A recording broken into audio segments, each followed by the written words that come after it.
The Japanese translation, all right, is to receive.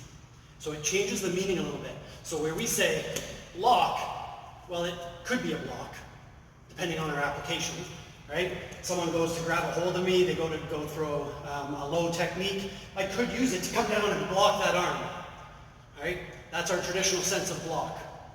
However, it could also be that this person's grabbed a hold with their one arm. Now try and visualize, because I know Bob doesn't have arms here, but it can be that idea that I come underneath their wrist and pull it down. It's the same technique, right? I've controlled it, I've pulled it down, I've done that movement. It could be that they've gone to throw a punch, and this hand comes up as the actual block, right? This one could be punching low, and now the next movement could be grabbing a hold of an arm, a shirt, a hood, anything, and as I pull it back, I'm hitting into the side. So we have our touch points and drive, where the block is actually this motion, here, and I've hidden a punch. Oh, blocked them. Now grab, strike. Okay, so that block becomes a hammer fist strike instead. Right? Lots of options. It could be that I've gotten in behind their legs and I've come in here. Now that blocking motion, I've trapped his leg, is tipping him over and taking him down. So now that low block, all right, is that motion of coming in and throwing the person backwards over that leg. All right, imagine getting in close to the person, driving them back as you've just stepped in front of or behind them. All right, so there's just our Gadambarai, right? Traditionally thought of as a block. So let's go through some of the other movements. What else can we do? Jodan, all right? When we come through with our high block, again, it could be that overhand strike that we practice and we come up and nice and strong, block above. All right, now I've got to do something to strike, all right? Block above, come around in my four directional, whatever it could be. Another really common one is the forearm strike up to the nose, right? So rather than think of it as blocking that arm, just take it, strike. Okay? The other hand, hikite, our pullback motion. It's important to talk about that, all right? Because we should never have a dead hand. All right? Why do I do this and pull it here? It is not ready to punch just in case I need to. I don't believe that to be true. Okay? There's nothing wrong with being prepared, but we see boxers and they keep their guard up. And they get a really strong punch when they go through with it from up here.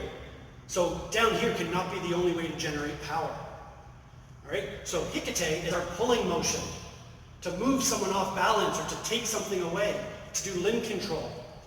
So if this person's pushing on me, they're attacking, they're throwing a punch, I do any type of block, and I grab a hold of that arm, I want to pull that arm. What happens when I pull that arm forward? It takes them off balance, and they lean in. As they're leaning in, and I'm throwing my high block, it becomes that straight, okay? So the idea that I'm coming here, grabbing a hold and driving, now this hand has a purpose. Not only did my block become a strike, but I've now also added the force that it creates. I don't have to be really strong on one arm, because I'm gonna grab him and I'm gonna pull him in. That felt better. Okay, so start thinking of two hands on every motion that we're doing and what could be happening through. Other option can be an arm break, right? A destruction. So if I've got a hold of it and I step forward, we see this a lot in narcotics, right? We've come from here and we step through. Okay, I could have that arm control that we talked about, and now as I step through, I'm aiming for the elbow joint and trying to do a destruction on it, hyperextend it. Okay, so there's just three movements that we could do on our block portion. All right? Our inside and outside blocks, turns can be reversed.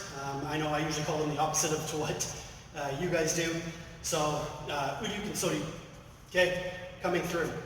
A lot of times we think of these as hitting into the elbows and then up to the face. So rather than that punch coming in and just me keeping distance, it's me coming up, the arm's there, and I'm hitting into that arm, up into that bicep, all right, driving through, which can then allow for either a punch, or I use that hikite, that pulling motion to strike, or I do that block and it works really well to drive up and drive in on the elbow, okay?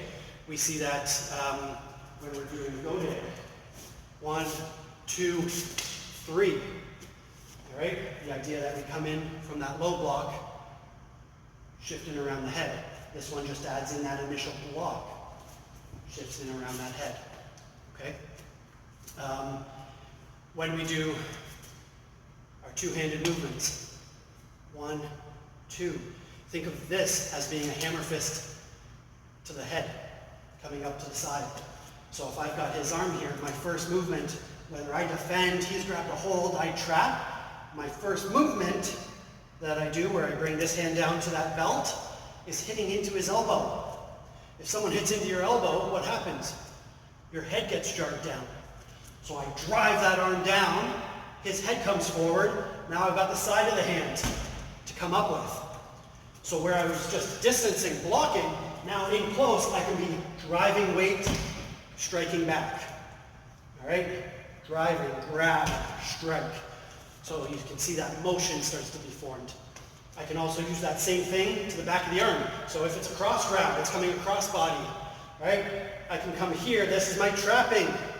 And then as I pull that arm away from the grab, this arm comes to the back of the arm and hits onto the elbow, right? So he's grabbed across, trap, hitting onto the arm. So lots of options that we can be doing with those block motions. All right, so think less of block, more of receiving their attack, and then do something with it afterwards. Let's get a little more advanced. Let's talk about our X block. Okay, again, block. When we do the X block, there's lots of applications. All right, so I'm going to start trying to call it an X technique. So the first thing is we usually think of it as someone throws that kick and we're blocking it. We're getting our body down, we're blocking our groin. All right, I like to think of what are the close applications here. Okay, if someone goes to throw a knee, yeah, maybe I could jam. I could probably come down and find a different way, get off center than just this block portion. All right, but what if I start to do a takedown? Okay, we see it in some of our katas where we come around this way. Our foot goes back, we're in a taisabaki, we drop our hips, and we throw that X, and then we continue to move through.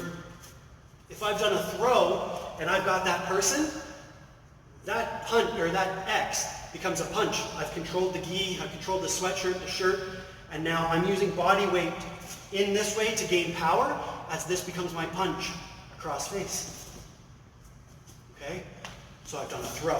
It could be from here, and I've stepped through, thrown, and there's my punch. I've maintained hold, drive. Still shows as an X. It's no longer that block motion. Now it's a punch. It can be a choke. Okay, so we have what I refer to as the lawnmower choke, where if you're down on that ground, you've got the person, you swim around and you pull back. All right, it cuts across here. So I'd be here, I hold onto that sweatshirt, I loop around, I grab a hold of their sweatshirt, and I pull as a stand-up choke. Well, there's a high X. If the person's laying down, it's the same thing. The low. So sometimes it's that position. And then it shows we move in the kata into a different position. All right, 1. That's just, could be me getting around, getting that choke, and pulling it in. Okay? Lots of applications that can be taken from blocks to in-close practical defense. All right? There's always something to be said for distance and keeping the opponent away. But a lot of times when a surprise or an attack or something happens, we don't have this much space. If we did, we'd use our other distance methods to get the person away. Right? We'd shout out, we'd call for attention. Hey, no, I don't want that. Right? These are the surprise moments. They come in and, oh, hey, I'm in close. Okay, my block isn't going to work. They're throwing a barrage of attacks. I need to be able to react. Okay, so come around, hit, 1, pull it down, 2. Okay, so that's our up close, our side of things. Start trying to think of your techniques. What else could they be?